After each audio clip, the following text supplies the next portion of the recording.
वैकुंठ चतुर्दशी यह हिंदुओं का एक बड़ा त्यौहार है। यह कार्तिक मास की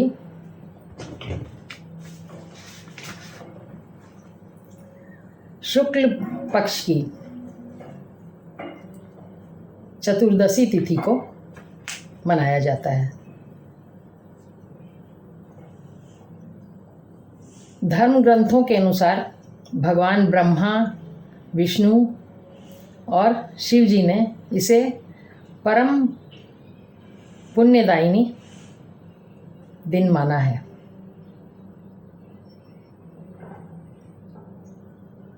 इस दिन गंगा स्नान और दीपदान, शाम को दीपदान करते हैं, सुबह को गंगा स्नान।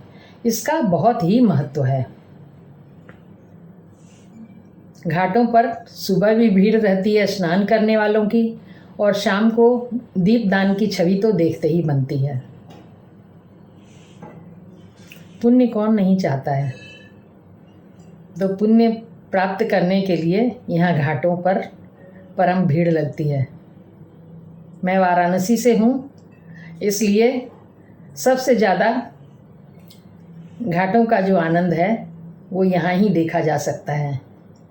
यह धार्मिक नगरी है, बल्कि कहें कि देश की धार्मिक राजधानी है। मान्यता है कि चातुर्मास से खत्म होने के बाद विष्णु जी योग निद्रा से जाग जाते हैं। 4 महीने विष्णु जी सोए रहते हैं।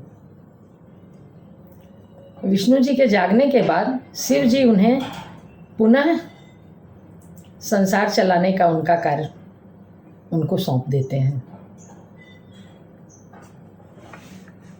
विष्णु जी का रहने का स्थान है बैकुंठ। तो इस तिथि को जब उनको कार्य वापस मिलते हैं तो बैकुंठ के नाम पर ही इस तिथि को बैकुंठ चतुर्दशी कहा जाता है। पूजा की विधि है इस व्रत में। सुबह सूर्योदय से पूर्व उठते हैं। इसके बाद अपने घर को और पूजा स्थान को बिल्कुल साफ और स्वच्छ कर लिया जाता है, शुद्ध कर लिया जाता है। इसके बाद पूजा की जाती है।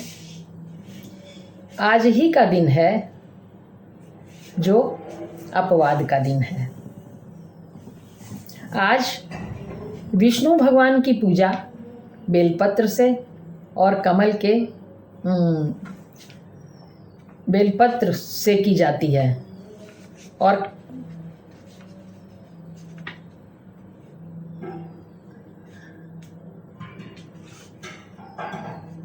कमल भी विष्णु भगवान को चढ़ाए जाते हैं, और शिव जी को तुलसी के पत्र चढ़ाए जाते हैं। विपरीत बात है ना, तुलसी दल तो विष्णु जी को चढ़ते हैं, लेकिन आज का दिन ऐसा दिन है कि आज शिव जी तुलसी दल स्वीकार करते हैं और विष्णु जी बेलपत्र और कमल के फूल, और दोनों को ही गोपी चंदन लगाया जाता है। घी के दिए जलाए जाते हैं। वाराणसी, ऋषिकेश, गया और महाराष्ट्र, इन सब स्थानों में ये बैकुंठ चतुर्दशी को अधिक मनाया जाता है। वाराणसी के पंचगंगा घाट पर तो इस दिन पूजा करने वालों की खासी भीड़ होती है, और तौल तौल के तुलसी दल खरीदे जाते हैं, और शिव जी को ऊपर चढ़ के मंदिर है, तो पंचगंगा घाट पर उस मंदिर में तुलसी दल शिव जी को चढ़ते हैं। और मंदिरों में शिव जी और विष्णु जी दोनों की पूजा साथ होती है इस दिन। महाराष्ट्र में शिवाजी महाराज और उनकी माता जीजाबाई ने इस दिन पूजा की थी, इसलिए मराठे भी इस दिन पूजा करते हैं शिव जी की और विष्णु जी की। गौड़, सारस्वत ब्राह्मणों द्वारा भी इस पूजा को बहुत ही उत्साह से मनाया जाता है।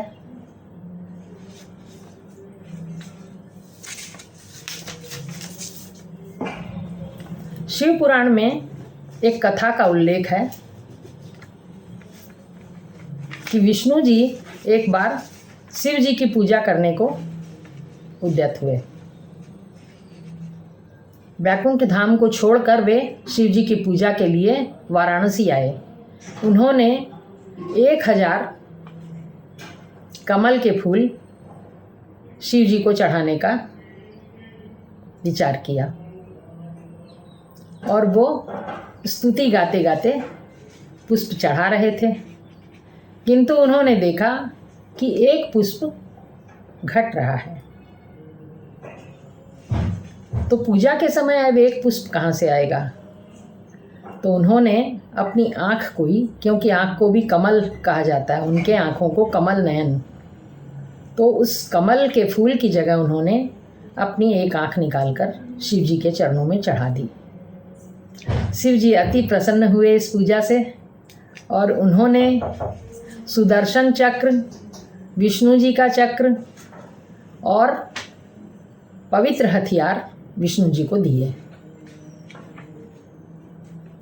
एक इस विषय में और भी एक लोक कथा है। धनेश्वर नाम का एक ब्राह्मण, जिसने अपने जीवन में बहुत सारे पाप किए थे, वह शायद ही कोई उसने अच्छा काम किया होगा। एक बार गंगा स्नान के चक्कर में जागरण हो गया हुआ उसका कि पापों का बोझ कैसे उतरेगा। वह गोदावरी नदी में स्नान के लिए गया। वहाँ पर वैकुंठ चतुर्दशी का पूजा विधान हो रहा था। उसे नहीं पता था। दीपदान हो रहा था और लोग स्नान कर रहे थे और गंगा किनारे शिव जी विष्णु जी की पूजा कर रहे थे। तो हुआ यूँ कि उसे ज्ञात तो नहीं था पूजा का कार्यक्रम, वो सिर्फ स्नान के ही लिए गया था। लेकिन वो भीड़ में खो गया और जब बाद में उसकी मृत्यु हुई तो उसे ले जाने के लिए वैकुंठ धाम से भी लोग आए।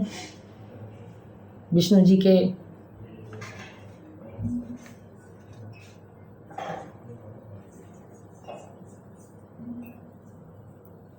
और यमलोक से भी आ गए। अब कौन ले जाए? यम कह रहे हैं कि इसने कोई धर्म ही नहीं किया, इसलिए ये हमारा पात्र है, हम लेके जाएंगे इसे यमलोक। और विष्णु जी के जो दूत थे उन्होंने कहा कि इसे हम लेके जाएंगे। क्यों? तो बोले विष्णु भगवान बताएंगे वहाँ। तो विष्णु दूत ही जीत गए और उसको लेकर विष्णु जी के यहाँ चले गए वैकुंठ। तो वहाँ पूछने पर विष्णु जी ने कहा कि भाई ये वैकुंठ चतुर्दशी के दिन गंगा स्नान करने गया था और इसने किया तो कुछ खास नहीं, न पूजा ही की और न दीपदान ही किया, किंतु ये भीड़ में, भक्तों की जो भीड़ में भक्तों का स्पर्श इसको मिल गया है, उसी पुण्य फल से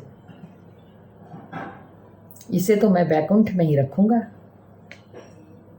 मेरे ही दूत इसे ले आए हैं और ये यहीं रहेगा। इस प्रकार ये इतने से सुकर्म से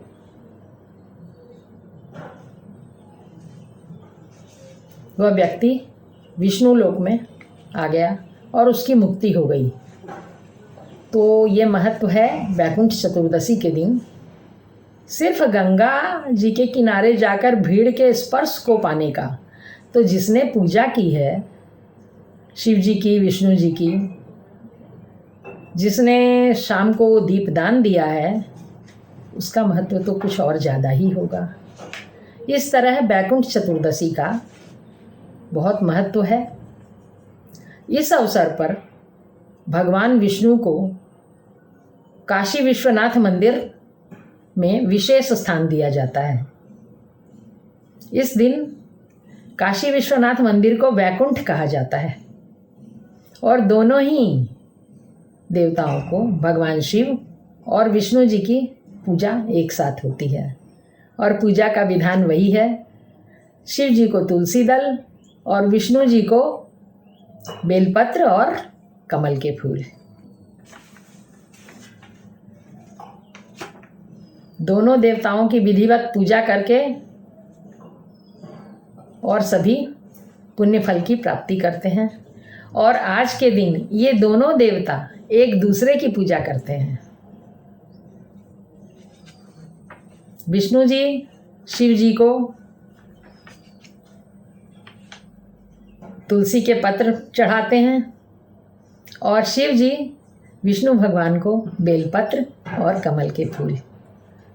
है ना गजब, है अपवाद का विषय ना, तो होता ऐसा ही है।